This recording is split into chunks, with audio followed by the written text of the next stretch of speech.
रूस ने अभी तक यूक्रेन के खिलाफ अभियान को युद्ध भी नहीं कहा था, इसे स्पेशल मिलिट्री ऑपरेशन का नाम दिया।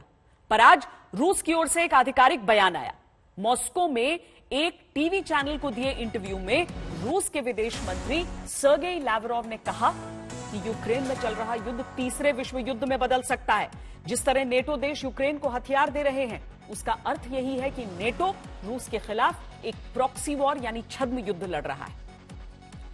रूस के विदेश मंत्री की धमकी ठीक उस समय आई है जब अमेरिका ने यूक्रेन को $165 मिलियन के हथियार देने का वादा किया। नेटो की मदद से ही यूक्रेन रूस के सामने टिका हुआ है और जिस तरह यूक्रेन को मदद मिल रही है उससे यह युद्ध और लंबा खिंच सकता है।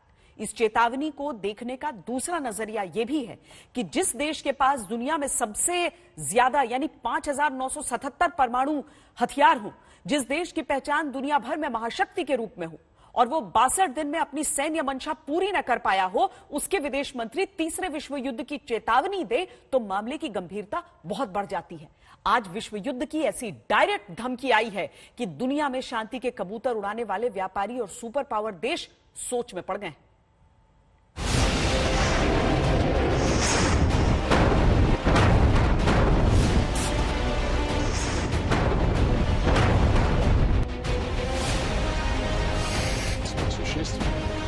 सीधे सीधे परमाणु युद्ध की धमकी,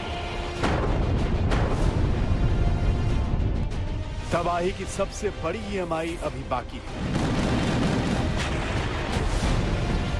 बर्बादी का सैंपल पूरी दुनिया ने देखा। यूक्रेन में परमाणु आंधी अभी बाकी है। पिछले 62 दिनों में यूक्रेन ने इस युद्ध को लंबा खींचने में सफलता हासिल की, क्योंकि नेटो ने लगातार यूक्रेन के लिए हथियारों की सप्लाई जारी रखी। रूस के बार बार चेतावनी देने के बावजूद नेटो यूक्रेन की मदद करता रहा। अब पानी सिर से गुजर गया है, अब रूस धमकी पर उतर आया।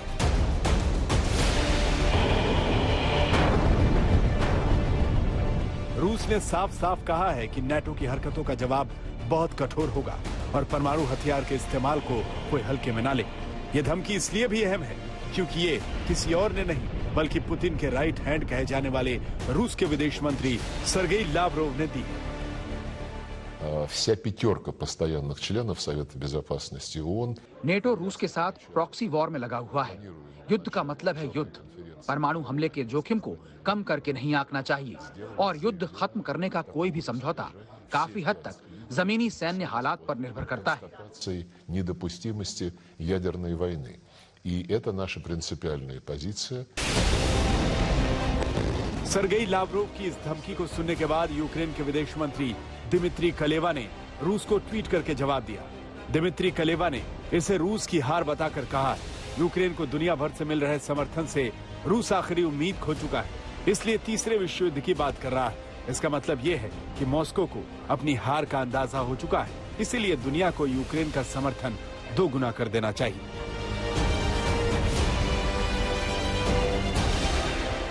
नेटो देशों से यूक्रेन को मिल रहे हथियारों की मदद से रूस बेहद गुस्से में है। अमेरिका और नेटो देशों से आ रहे हथियारों ने रूस के प्लान को खराब कर दिया है। 62 दिन के बाद भी रूस इस युद्ध को जीत नहीं पाया। माना जा रहा है कि अगले 13 दिन इस युद्ध के लिए बेहद महत्वपूर्ण है, क्योंकि पुतिन इस युद्ध को 9 मई को अपने विजय दिवस से पहले जीतना चाहते हैं। नेटो भी हथियार सप्लाई करके आग में घी डाल रहा है, इसलिए अब पुतिन भी ये मैसेज दे रहे हैं कि वो किसी भी हद तक जा सकते हैं, कुछ भी कर सकते हैं। परमाणु हमला भी हो सकता है, जिसकी तैयारी पहले से है, बस तारीख और वक्त पुतिन को तय करना है।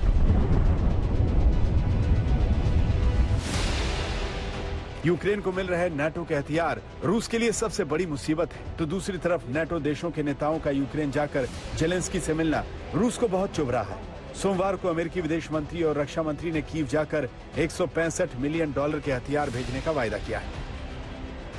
इसमें अमेरिका यूक्रेन को जेवलिन एंटी टैंक मिसाइलें, S-300 मिसाइल डिफेंस शील्ड, बख्तरबंद गाड़ियां, असॉल्ट राइफलें, स्विच ब्लेड ड्रोन और भारी तादाद में लंबी रेंज वाली तोपें देने वाला है। अमेरिका के बाद ब्रिटेन हथियारों से मदद करने वाला दूसरा सबसे खास देश है। ब्रिटेन के प्रधानमंत्री बोरिस जॉनसन ने कीव की सड़कों पर जेलेंस्की के साथ चहलकदमी करके बता दिया था कि वो यूक्रेन के कितने करीबी दोस्त हैं और हथियारों की सप्लाई जारी रहेगी। नाटो के तमाम सदस्य यूक्रेन को अपने अपने तरीके से हथियार दे रहे हैं और यही बात रूस को बेहद परेशान कर रही है। इसीलिए बार बार परमाणु युद्ध की आशंका बढ़ती जा रही है। मॉस्को से गीता मोहन और यूक्रेन से मौसमी सिंह के साथ आज तक ब्यूरो।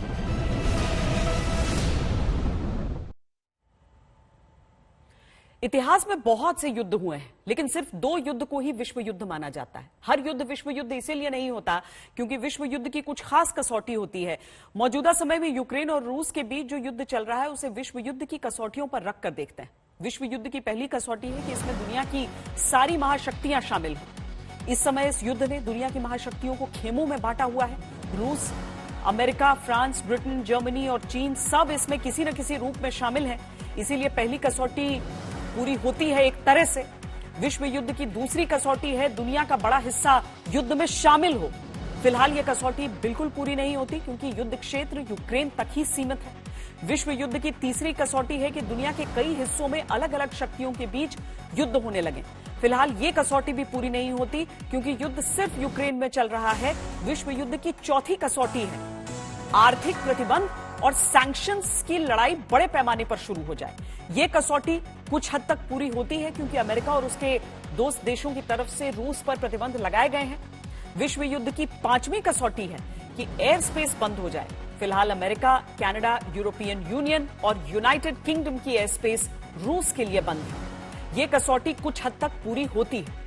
विश्व युद्ध की 6ठी कसौटी है कि न्यूक्लियर युद्ध की एक्टिव तैयारी शुरू हो जाए। अमेरिका, फ्रांस और यूनाइटेड किंगडम परमाणु युद्ध की तैयारी कर रहे हैं और ऐसे युद्ध के खतरे के प्रति सक्रिय हैं। इस तरह विश्व युद्ध की कुछ कसौटियां पूरी होती हैं और कुछ नहीं।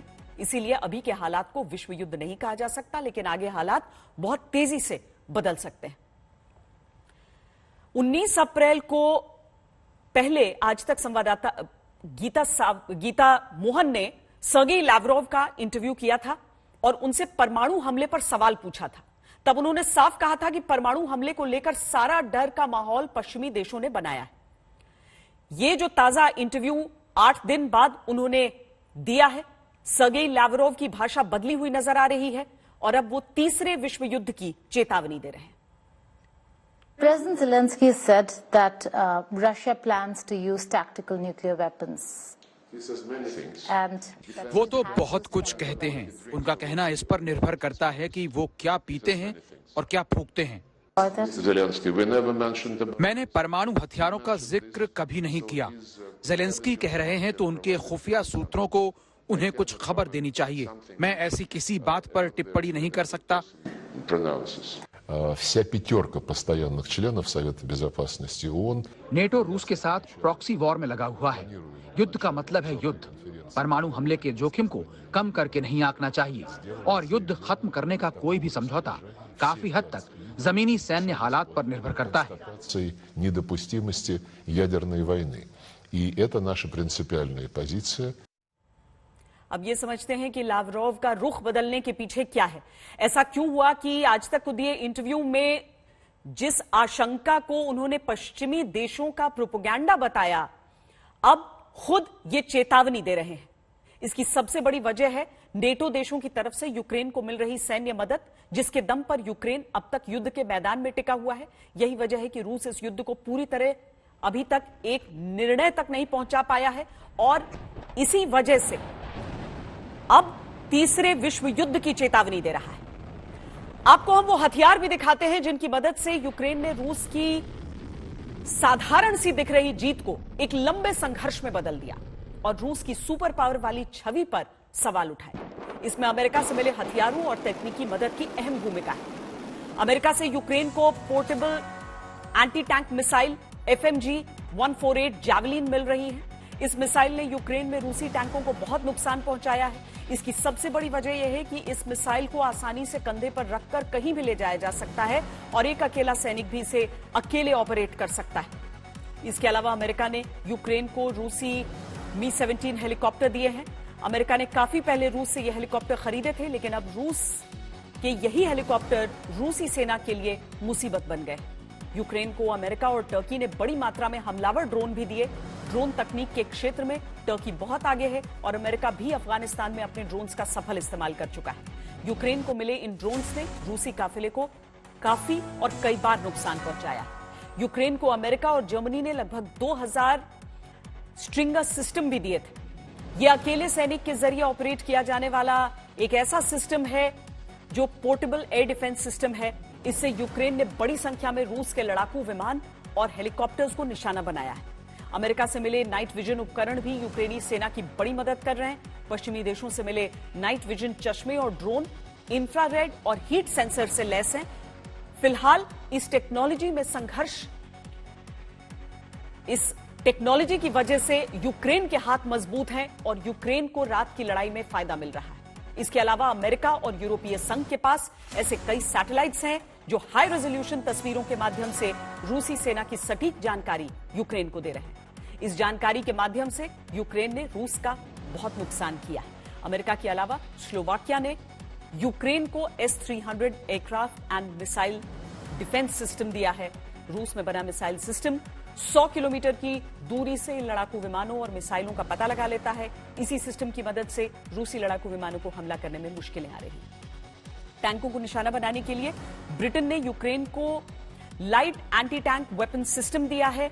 सिर्फ 12 किलो वजन वाला यह मिसाइल सिस्टम 800 मीटर दूर तक सटीक मार करता है।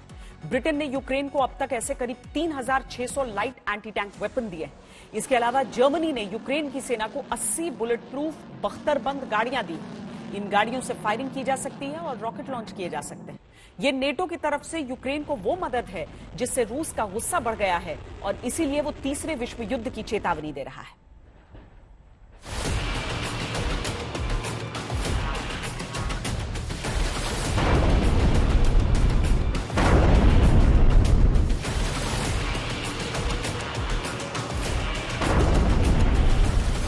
ये यूक्रेन को नेटो का दिया हुआ वो हथियार है जिसने रूस की नाक में दम कर रखा है।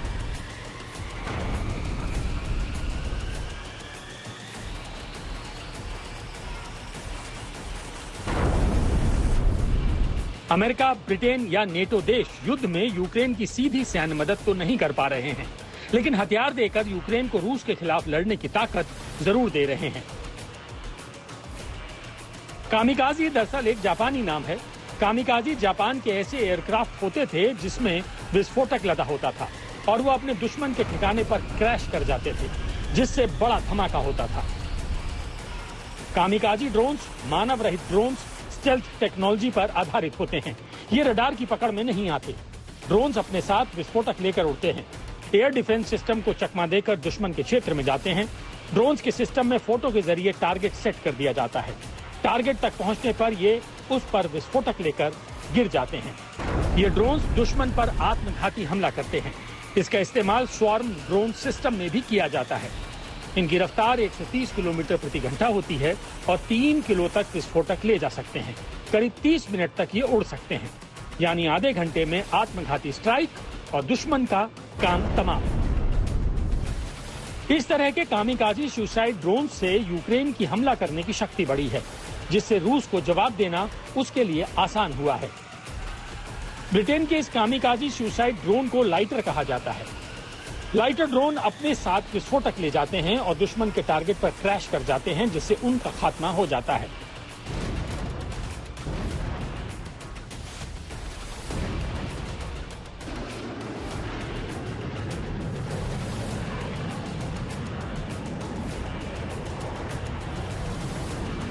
नेटो की सैन्य मदद के खतरे को देखते हुए रूस भी अपनी महाशक्तिशाली परमाणु मिसाइल RS-28 सरमत की टेस्टिंग कर चुका है। ये 700 किलो विस्फोटक के साथ दुनिया की सबसे भारी भरकम मिसाइलों में से एक है, जिसकी रेंज 18,000 किलोमीटर से भी ज्यादा है। यानी इस मिसाइल की जद से ब्रिटेन तो क्या अमेरिका भी बच नहीं सकता। तभी तो पुतिन ने इसके परीक्षण के बाद इशारों में उन्हें धमकी भी दे डाली है। इतना ही नहीं, रूस के परमाणु हमले की आशंका इस बात से भी समझी जा सकती है कि रूस ने यूक्रेन सीमा के 40 मील के दायरे में परमाणु हमला करने वाले मोबाइल मिसाइल लॉन्चर्स तैनात कर दिए हैं। यूक्रेन की सेना का दावा है कि रूस ने अपने एक शहर बेल्गोरोड के पास स्कंदर मिसाइल सिस्टम तैनात किया है, जहां से खार्किव से लेकर कीव तक कई शहरों पर परमाणु हमला किया जा सकता है। रूस का ये मिसाइल सिस्टम कम दूरी की बैलिस्टिक मिसाइलों से लैस है। हालांकि रूस पहले भी इस्कंदर मिसाइल के हमले से यूक्रेन के शहरों को बर्बाद कर चुका है, लेकिन इस बार आशंका परमाणु हमले की है। यहाँ समझिए कि रूस ने इस हमले के लिए इस्कंदर मिसाइल को ही क्यों चुना। 9K720 इस्कंदर रूस की कम रेंज की बैलिस्टिक मिसाइल है, जो परमाणु हथियार ले जाने में भी सक्षम है। रूस के पास इस्कंदर के 7 से भी ज्यादा वर्जन है। 500 किलोमीटर से ज्यादा दूरी तक मार करने वाली इस्कंदर एक रोड मोबाइल मिसाइल है, यानी इसे एक आर्मी ट्रक पर रखकर एक जगह से दूसरी जगह ले जाया जा सकता है। ये मिसाइल बड़ी इमारतों को तबाह कर सकती है। इसलिए युद्ध के शुरुआती दिनों में यूक्रेन की कई इमारतों पर रूस ने इस्कंदर मिसाइल से हमले किए थे, लेकिन यूक्रेन के रक्षा मंत्रालय का दावा है कि अब रूस इस्कंदर मिसाइल का इस्तेमाल बड़े हमलों के लिए कर सकता है। कुल मिलाकर दोनों देशों ने अपने अपने स्तर पर महातबाही की तैयारी कर ली है। अब देखना यह है कि शुरुआत किस तरफ से होती है। आज तक ब्यूरो।